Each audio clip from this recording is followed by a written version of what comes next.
everyone, and welcome to another episode of the Rene Plays Games podcast. But this is not just any episode. Nay, this is an arbitrary number episode. And we've hit 100 episodes on this podcast feed with this release well ahead of the once-a-week schedule that I tried my best to keep with and everything like that. And while technically this probably isn't episode 100 in the sense that it's the 100th episode of content, because the first one was technically just an introduction and hello, but you know, the number's there. It's a thing. And that feels special. I'd like to do something special for reaching this milestone, and there's a lot of things that I'm really proud of. Again, I'm going to go at the end of the year and talk about the achievements of this year, the things that I did, that I accomplished, that I wanted to set out and do, the things that maybe I haven't yet and I want to work towards in the future. But 100 episodes feels like an accomplishment. And it's also very fitting that for my 100th episode on this podcast feed, I am starting a series of a solo game called Colostle by Nick Angel. A wonderful, very cool, evocative. The art is amazing. The concept is super fun. You play as a roomlander in a world known as the Colostle, which is an impossibly large building with biomes and different rooms, and it's a world all contained within the walls of a building. And as you explore, you discover a lot more. There's the rafters with the lights, and there are cracks with caves. And as we're going to be playing in this series, there are dungeons which are below the Colostle on the Patreon that just wrapped up recently. There's the moat beyond the Colostle, so are there worlds beyond this room, this building? And there's even more coming out on the Patreon, so if you end up liking what you're hearing here with Colostle, definitely go check out the website, which I will link in the description of this podcast. Go check out the Patreon. Nick is always putting out new stuff very regularly, always still working on Colostle, new art, new adventures, new options and things like that. It's awesome. And the reason that it's so fitting that I'm starting my Colossal series on this feed for my 100th episode is because way back in November of 2022, my very first episode of a solo podcast I ever made over on the DMs After Dark podcast feed was me playing Colossal.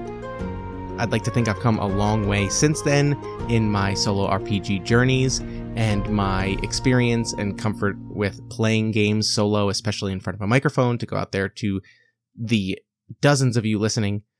But honestly, I just really love this game, maybe because it's the first one I ever played on a microphone and made into a series and thought about in a different sort of way than just having sat down and played Ironsworn, alone at a table trying to figure it out. So it feels right, and it feels very fun. I'm excited to dive back into the world of Colossal, and I have already taken up too much time in this intro, so let's go ahead and just get into it. Popping in before I just get back into it, if you have any ideas for something I should do to celebrate 100 episodes, anything you'd like to hear, or any kind of fun ideas that maybe I haven't done on this channel, or haven't done in a while, or something you just like, definitely reach out and let me know what you'd like to hear as a celebration. What's a good celebration for something like this?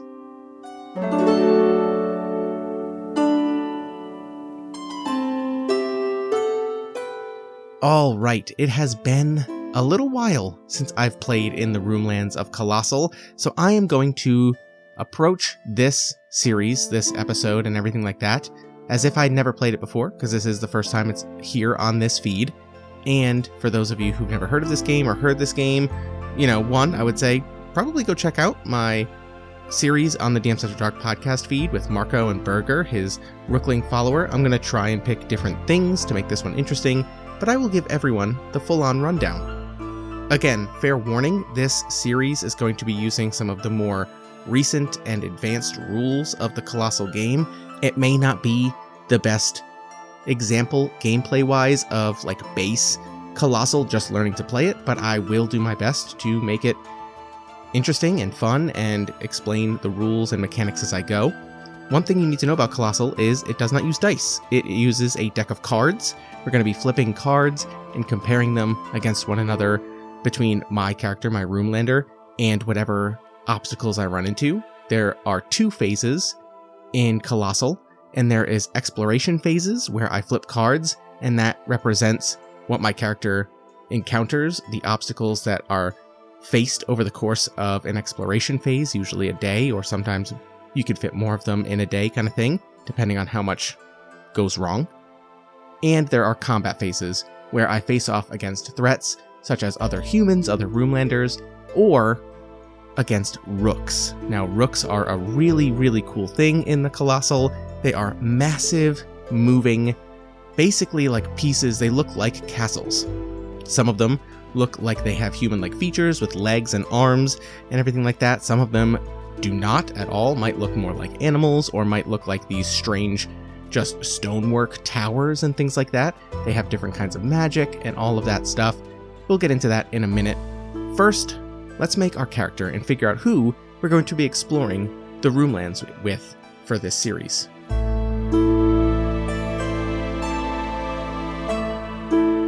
Now, I am going to just flip cards and we're going to see what happens. I do have like a backup of like ideas I'd been kind of bouncing around in my head, but I am one to just roll with it and see what happens. And I think sometimes the best stories come out of that because you're not going into it with this goal to kind of force and make happen.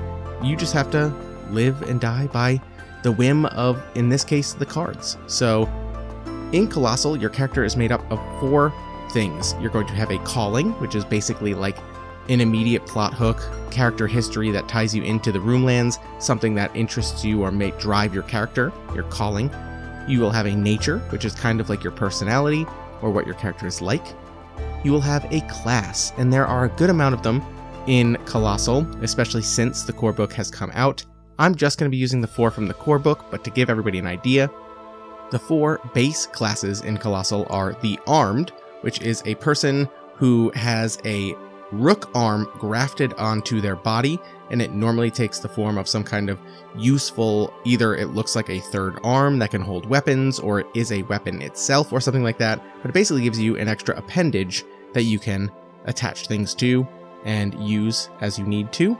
There is the Followed, where you have a rookling familiar, or follower, or companion, if you will, which is a miniature kind of rook. And you can actually find these in the core of rooks that you will fight. It might be a reward that we get for defeating a rook. You can get a rookling follower, and they help you out in exploration and combat, and they can do certain things. They will have certain magic affinities and either an attack or defense type. There is the Helmed class, which you use a helm made from pieces of a rook to do magic. They are your magic caster kind of class. But one thing I love about Colossal is that any of the classes can do magic, any of the classes can do melee attacking, anything like that. Your combat score just dictates how many cards you flip in a combat, and you can flavor it based on the suit that you flip, or the card that you use. The 4th core class is called the Mounted, which is, you guessed it, somebody who rides on some kind of mechanical creation made of rook parts, and often it makes them very mobile. They have the highest exploration score of the starting classes, but they have a very low combat score, because oftentimes Mounted are contraptions. They are mechanically created things from rooksmiths that are more about mobility than they are about fighting capability. That is still just on your character. There are a couple other classes from the Roomlands book, and I don't own the Kyodana book. I have the PDF of it, but I'm not using it. I'm skipping that book expansion for this series, so there may be one in there, I'm not sure. But the 2 from the Roomlands book are, you can play as a Bastion, which is a sort of rook humanoid. You are a human-sized rookling with your own independent sentience, which is cool.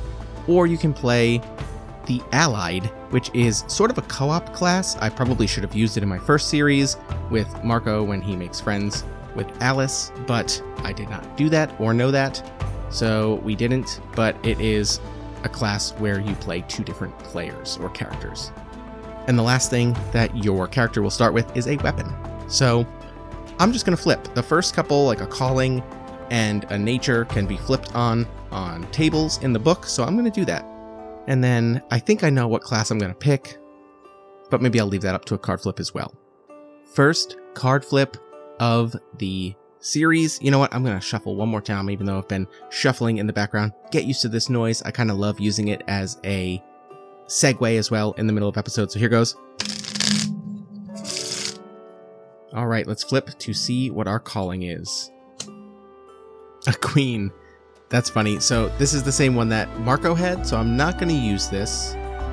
I'm going to... Maybe I'll use that for the nature. Instead, I flipped a 9 with my second card, so we're going to go with this one. Our calling says, as a child, your mother used to tell you stories of warriors with diamond skin, morphing weapons of magma and obsidian blades that never dulled. Their powers came from fabled rook stones, ancient one-of-a-kind stones, hundreds of them, made of a different rock, crystal, or gem, and each holding a unique magical power. This wasn't true, of course. There are only 3 kinds of rook stones: ice, shock, and rumble. And all rooks have one of these. Everyone knows that. But now as an adult, you know a little more. You're a little wiser to the world. And you know that stories like that don't exist without a grain of truth. So what if the legendary rook stones actually exist?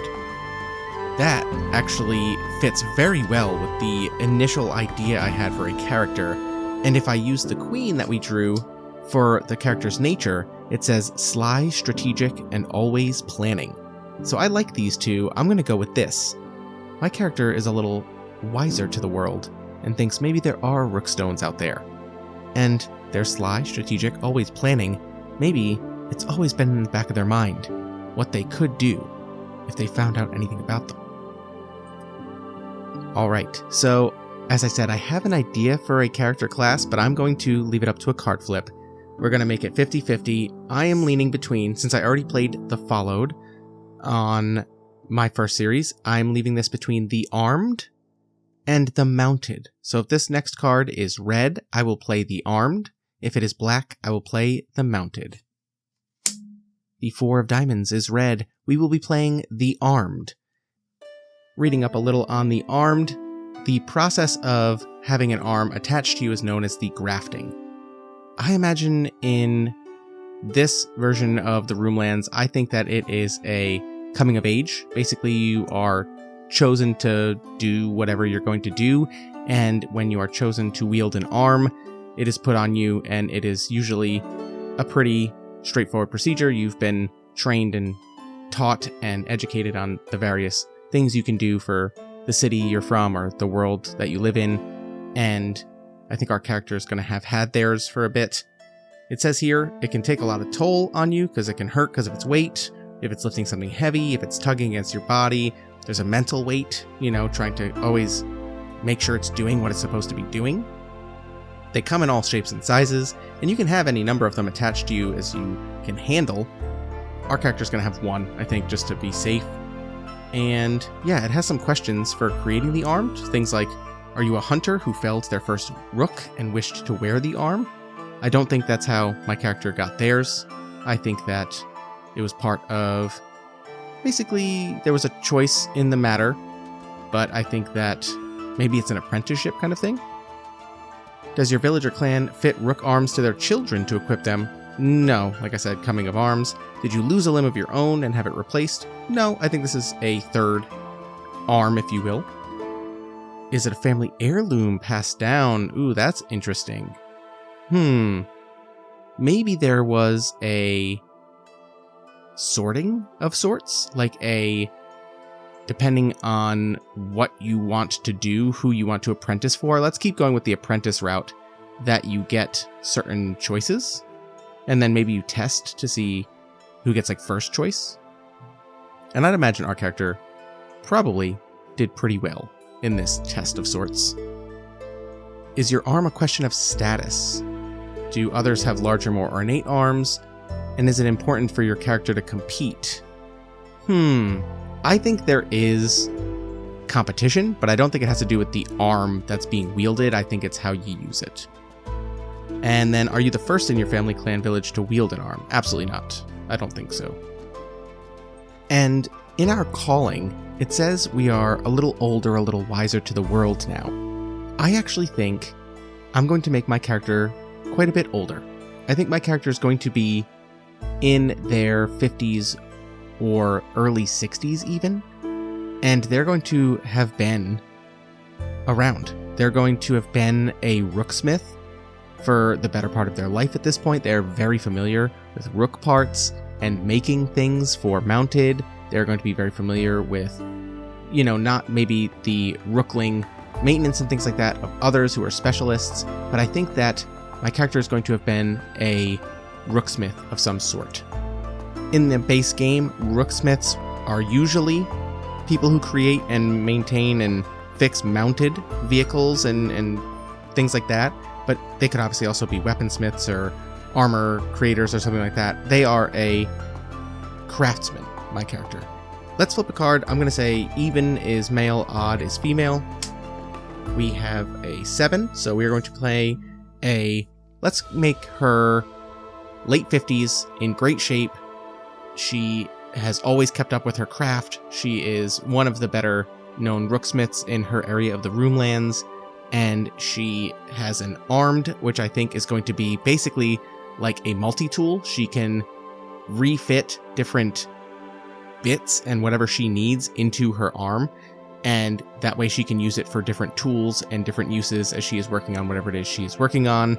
She is always planning. She's strategic. She has lots of plans for things to make, things to try, experiment on, etc. All right, we're going to need a weapon and a name. Ooh, I love the idea of her weapon being something like a wrench, or maybe maybe she, like her arm that is grafted onto her body, maybe she has a spear with a tip that she can change out for whatever she needs it to be. Oftentimes it's a hook, sometimes maybe it's like a spearhead or anything like that. Yeah, so we're gonna go with some kind of staff. Ooh, maybe it's like a 3-section staff. So it can be one long staff, but she can also untwist it at various points and it become this multi-sectioned staff with different heads and things like that. Yeah, that's definitely what it is. We need a name for this character. There are name oracles in the books, but I am going to name this character myself, and she is going to be Sybil. I like the name Sybil. Now, I should note that for the armed class, our exploration score is 3, and our combat score is 4, so we are quite confident in defending ourselves. Our armed is usually a weapon or can be used to wield an additional weapon. We have our 3-section staff that we use as well. We are very handy with our tools. We are in great shape, so we are certainly no slouch in a fight. I don't think that Sybil gets in many fights in her day-to-day life. We are going to obviously have an inciting incident that makes her have to go on an adventure compared to her established status quo of her life right now, but we're going to get to that in a second. But of course, I'm going to make things a little more complicated than the base game because we are playing a series in the Dungeons, which is, I think, the newest book that's come out. I think now that Nick Angel has wrapped up the Moat series on Patreon, I'm sure that book is coming in the near future, but this most recently wrapped up, and I want to add some things that have been done through the Patreon. They are all available on the Colostle website. I am going to add to our character a job pack. Now, these are optional rules to use in Colossal that work alongside or replace certain parts of the game. I have talked to people about it on the Discord, and it seems like most people use these job packs in addition to the rules of the base game, so we're going to try it out and see how it goes over the course of this series. I may switch it up as we figure out what does and doesn't work, if things are too much or if there's not enough rewards because we're replacing it for job-specific rewards or anything like that. But I'm going to be using the job pack for the Inventor. Again, seems right up this character's alley, right? They are a rooksmith, they are a tinkerer. So Sybil is no stranger to crafting things, and I think that that's going to play a big part into how we approach a lot in this series when we are inevitably going to find ourselves in the dungeons, which seems like a even more inhospitable place than the Roomlands above with wandering rooks. So this is a separate set of rules to use within Colossal, and the way that it works, short version, is that normally the rules say when you would defeat a rook, you get a reward. using the Inventor job pack instead, I get to flip a number of cards and choose components from the rooks that I take instead of the reward, and then from those components I can create items that will basically act as rewards. But that way I'm not beholden to the same rewards that would be generated from any other defeat of a rook. I can make things that are more specific or tailored to what I need or what I want. And it does kind of involve some form of homebrew, because you're eventually going to be making a item or weapon or something of your own, but you need to do it by using the components that you receive from defeating these rooks. So that seems fun to me. But again, the folks in the Discord seem to say, take the reward as well, because sometimes it takes a while before you can make something from your components, or it may not be as immediately useful in the immediate future. Or also, if you're going to find a settlement, you can't really trade components like you can treasures that you wouldn't be using anyway. So like if our character finds a helm, sure, I could equip it, but that's not really in the spirit of my character. It would be good for my combat, because I'd have extra actions and options, but really that's not what we're trying to do, right? We're not trying to just power game it with all of the items and class features. So instead, I could take it, and then that way I have some fodder for trading and getting treasure and stuff like that when we get to settlements, which we'll get to eventually, rules-wise.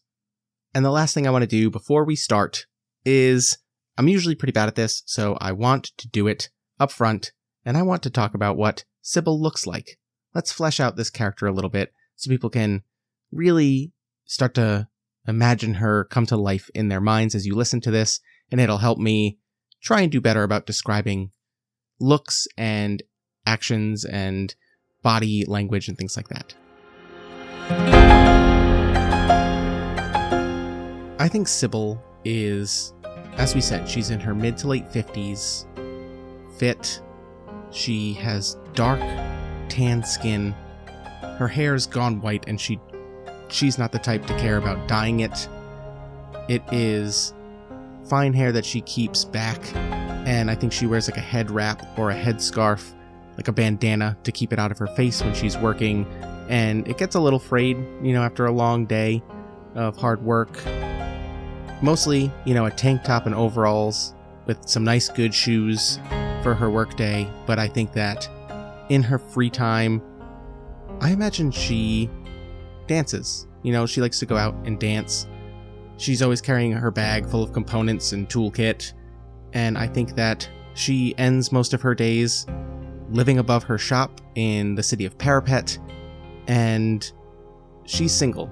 She lost the love of her life. He was an ex-knight and went off to fight some rooks and never returned, and it was enough for her to have experienced it. But she keeps herself busy, she works hard, she comes up with new designs, and she's always willing to try new things, and she's very good at what she does. She stays busy with her business as a rooksmith.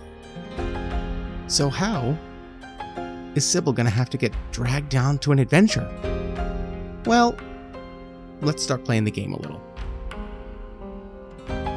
We're gonna ease into this with a little bit of straightforward base game Colossal. And I'm going to do an exploration phase, and we'll see if this triggers some kind of interesting way for us to happen upon the dungeons, which is where most of this campaign, I believe, I intend for this to take place. So we're going to go over the base version of the rules, though. And we're going to do an exploration phase and see what happens. Now, the rules of exploration phase is you're going to flip a number of cards equal to your character's exploration score, which we said as our armed class, that is 3. So we'll flip 3 cards, and then we're going to look at all of them and weave together the prompts that those cards generate to determine what the phase of exploration looks like. If any of those cards prompt a combat, we can put that wherever in the exploration phase we would like. So we can make it the last thing we do, we can make it the first thing we do, we can put it wherever. The exploration phase order does not matter. Combat follows different rules. If we end up flipping a combat, we will do that. All right. So let's go ahead and flip our first 3 cards for our first exploration phase. A 5 of spades, a queen of hearts, and a 9 of hearts. Let's see what these say. The 5 of spades says, a great strange mechanism that seems to operate something in the Colossal. Pipes, gear wheels, and levers. It seems oversized, but you think you can operate it. It is functional because it is spades. It would have been damaged if it was clubs. So, alright, some kind of strange mechanism.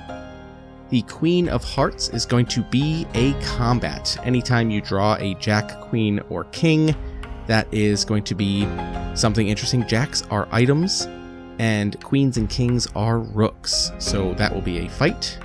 And then the 9 of Hearts says, there's a massive skeleton.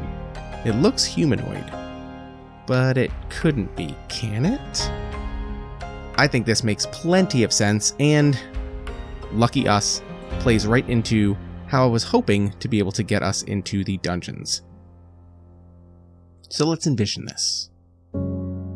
I think Sybil is working at her workshop in the city, and I think that a regular comes by and says, Sybil, did you hear? They found some crazy, huge skeleton out beyond the city, and they don't know what to do with it. I bet you that place is full of awesome components, or at least things you might be able to use. You should go check it out. And Sybil kind of smirks and says, I don't know. Head out? I got a lot of work to do here, but maybe I could use some new ideas. And I think that we see Sybil put a sign on the door, be back soon. And she grabs her bag. She's got her overalls, her tank top, her good sturdy boots on, and she puts on her toolkit and a messenger bag over her shoulder that she usually uses to go collect components and things like that to tinker with, and she heads off out of the city of Parapet, out into the slight wilds beyond. When she arrives, she does see this massive skeleton. There are members of the knights and, patrols of defenders of the city of Parapet who are kind of sectioning off certain sections, and they are making sure people aren't getting too close to get hurt. But she maybe knows a few people. Again, she's been around. She's definitely known some friends. Maybe some of these young guards are like friends, kids, and stuff like that, and they see Sybil and they know that she's good people. She works hard. She's not going to do anything reckless. So she gets to go in there. Because our 9 of Hearts was hearts, it means that this is safe and not a bandit camp, so that's not going to be a fight for us. And she gets to wander around in this skeleton, which is where I believe she maybe finds that great strange mechanism that seems to operate something in the Colossal. Maybe others haven't been able to figure out what it does yet, or they're just looking at it not realizing that it's actually components, it's actually pieces of some kind of mechanism. To Sybil's Rooksmith mind, she can see this is not natural. It looks humanoid, but clearly this is some kind of rook mechanism, some contraption, some magic maybe even. And she begins to look at it a little more intently. And I think that when she does, she's going to inadvertently touch something she's not supposed to. She pulls an oopsie and maybe Indiana Jones style, touches something, and then we hear the turning, the grinding of something turning on. It is functional, so therefore it is going to work. She does something. Pipes, gear wheels, levers. She touches something and it begins to move things. And we are going to go up on a fight against a medium rook. Now, combat in Colossal also works by drawing cards. Depending on the opponent you are up against, they're going to have a certain number of cards that we're going to need to overcome. Combat is settled if you can defeat more than half of the cards that you are up against. So if we're going to draw 1 card, we need to win that 1 card. If we're going to draw 3 cards, we need to win 2 of 3, etc. That means you win the fight. If you don't, for every card that you cannot beat of the opponents, then you suffer a wound, and it actually reduces your scores, your exploration or your combat scores, until you can find a way to recover them. Since we know that our foe is a rook, and it is a medium rook, which it says here is the size of a car or small building, then we're going to draw 1 card and consult the table to determine its magic type.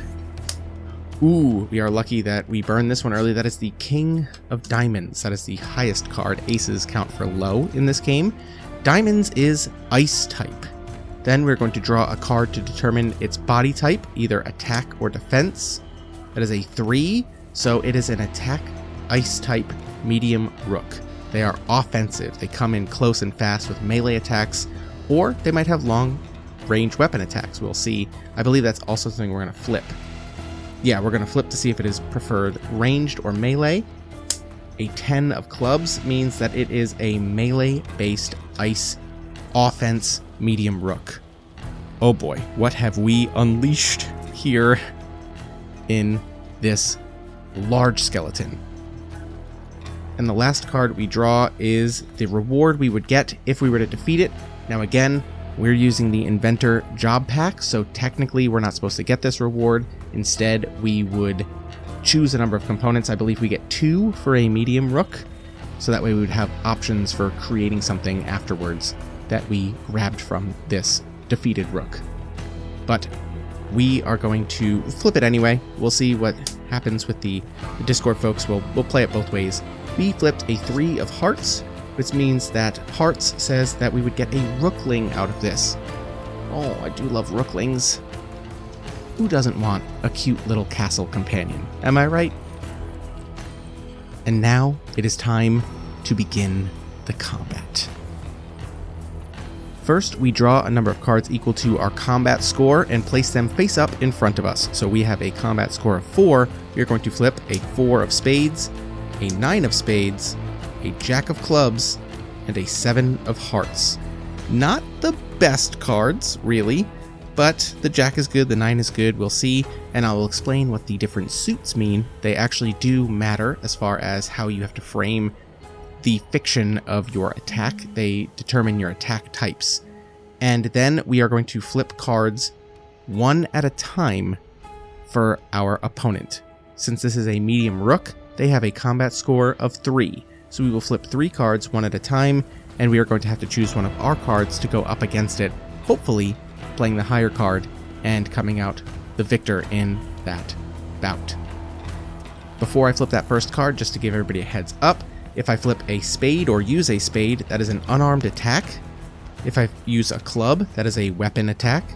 Hearts are magic attacks, and diamonds are creative attacks, which allow you to kind of just get interesting with details that have been built up about characters or opponents. If for whatever reason there is a tie, that is a clash, and neither side technically wins. We don't suffer a wound, but we also don't get a victory in that clash. And then if our counterattack wins against the opponent's card and it's the same suit, that's a critical hit.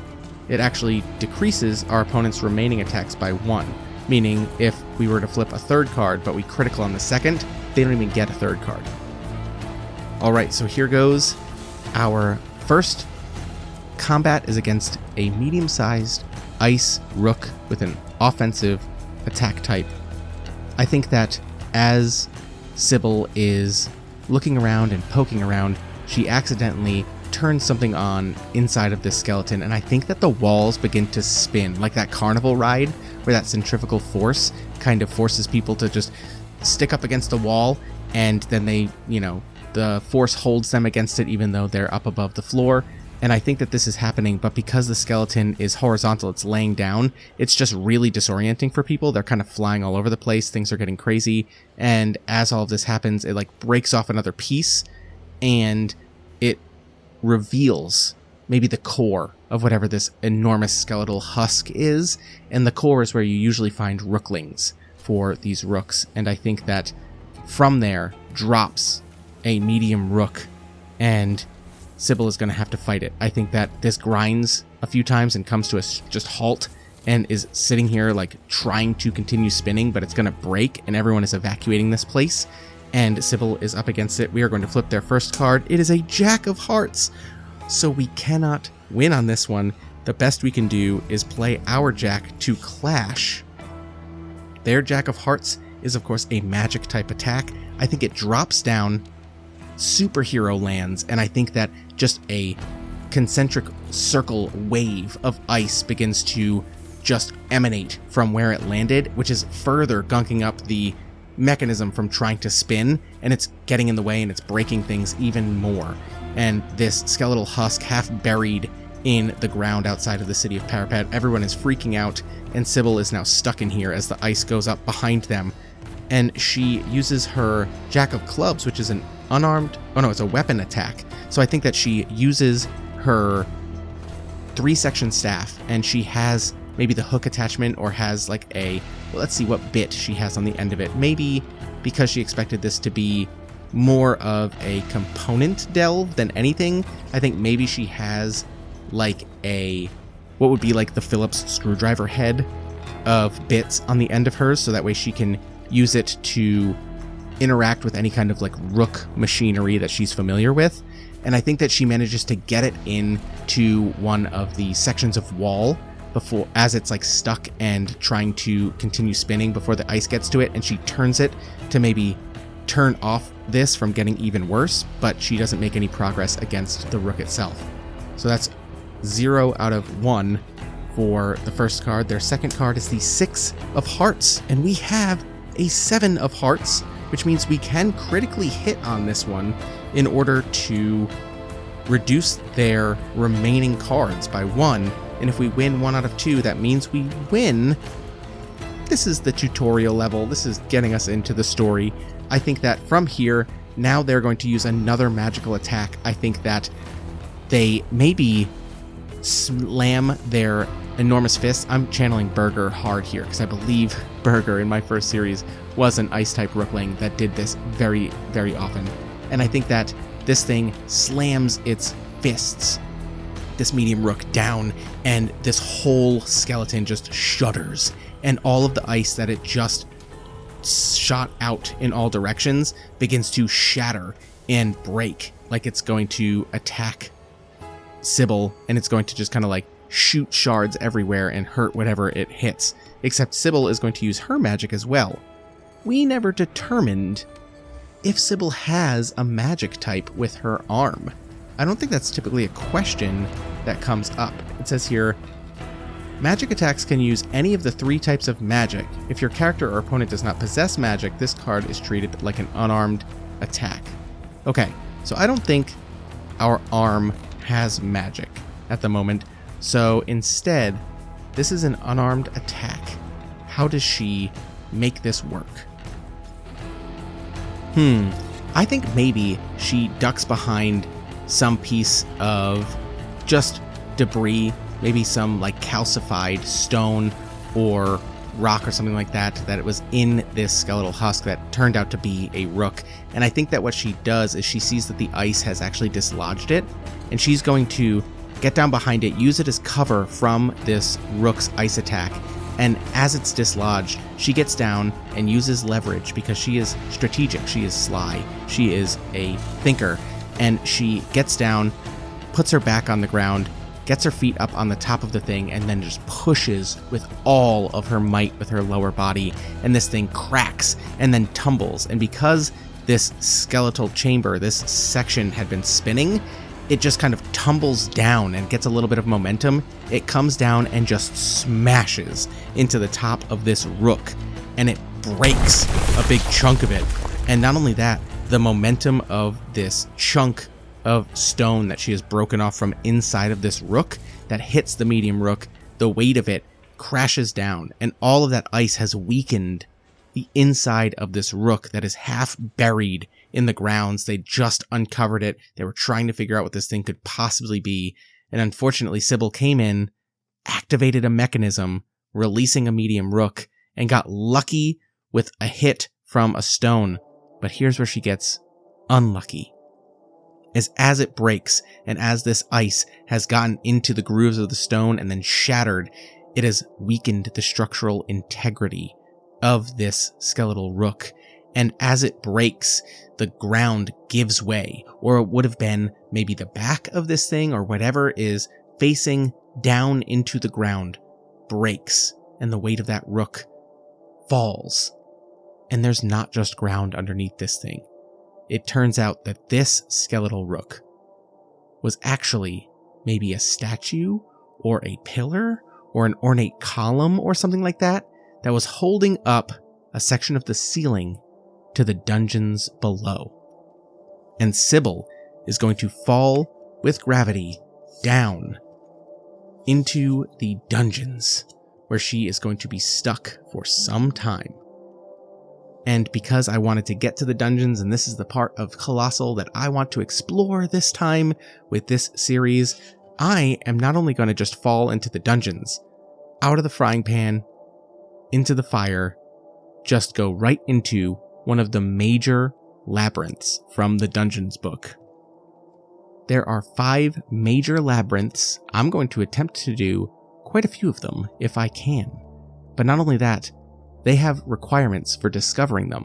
However, 2 of them really don't have requirements that need to be done before you can find them. So I'm going to flip a card, and I'm going to say, if it is red, we are going to fall into the castle revolving. If it is black, we are going to fall into the cistern. That is the 8 of clubs. We fall down and splash into the water of the cistern, a major labyrinth of the dungeons below. There is a small bit of light coming in from the ceiling far, far above, and small figures, small shadows can be made out looking down at where Sybil and this medium rook have just fallen down into what was previously probably unknown to any.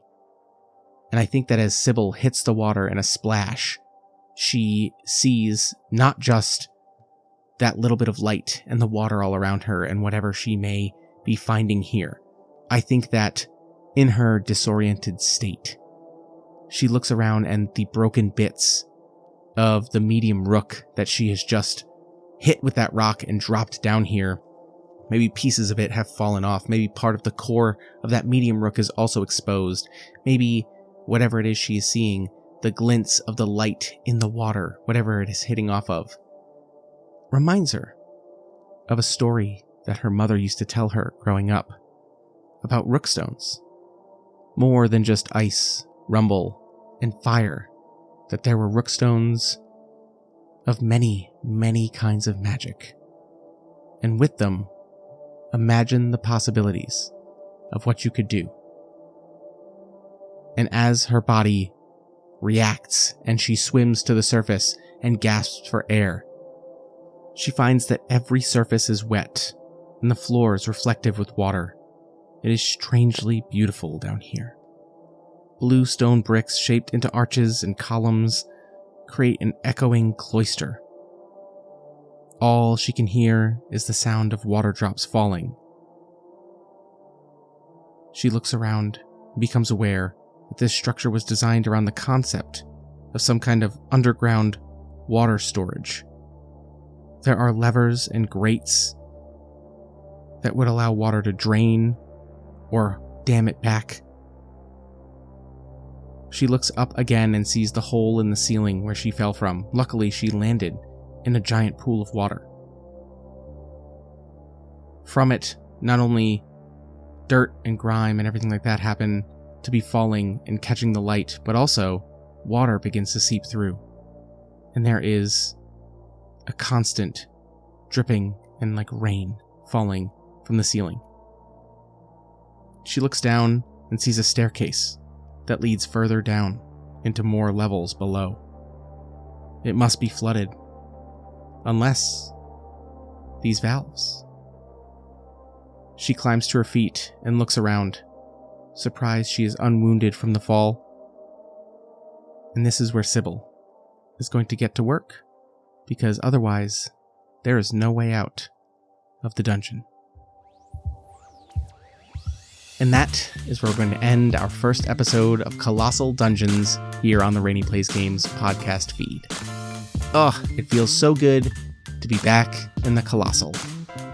I will certainly be be reading more up on this and getting more into the vibes of the Colossal and ideally the dungeons. There are some cool things I did not even bring up at all, rules that are different than what I probably explained early in this episode, because we are not going to be using the base rules. We are using unique dungeon rules, and they are so cool. Very excited to play back in this world again. Definitely check out Colossal. I will link the website and Nick's projects in the show notes.